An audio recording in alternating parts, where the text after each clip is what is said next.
আজকে এনসিপি আপনি যেটা বলেছেন তাদের কিছু ভিন্ন মত রয়েছে, আমরা সেটাকে সম্মান করি।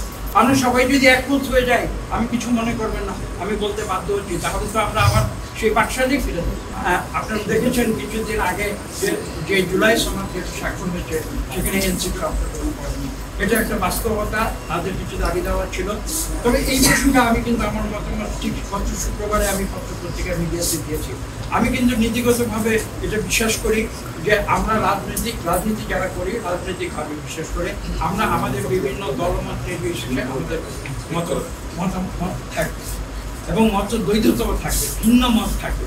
যদি ভিন্ন মত না থাকে তাহলে কিন্তু কাজে আজকে এনসিপি আপনি যেটা বলেছেন তাদের কিছু ভিন্ন মত রয়েছে, আমরা সেটাকে সম্মান করি। আমাদের কিছু ভিন্ন মত রয়েছে, আমরা আশা করি অন্যরাও সেটা আমরা সবাই যদি একমত হয়ে যাই, আমি কিছু মনে করবেন না, আমি বলতে বাধ্য হচ্ছি, তাহলে তো আমরা আবার সেই বাকশালেই ফিরে যাবো।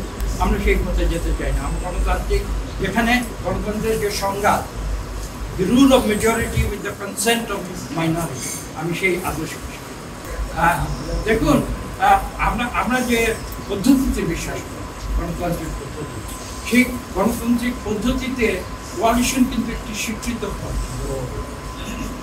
এবং এটা কিন্তু শুধু বাংলাদেশে না, সারা বিশ্বে এই প্রক্রিয়া চালু হচ্ছে।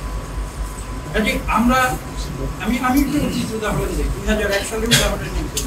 2001 সালে কিন্তু আমরা প্রাক নির্বাচনী কোয়ালিশন আমরা করেছিলাম, প্রাক নির্বাচনী, এবং সেটা জামাতের সঙ্গে হয়েছিল। আপনারা জানেন যে আমাদের মন্ত্রিসভায় জামাত থেকে 2 জন মন্ত্রী।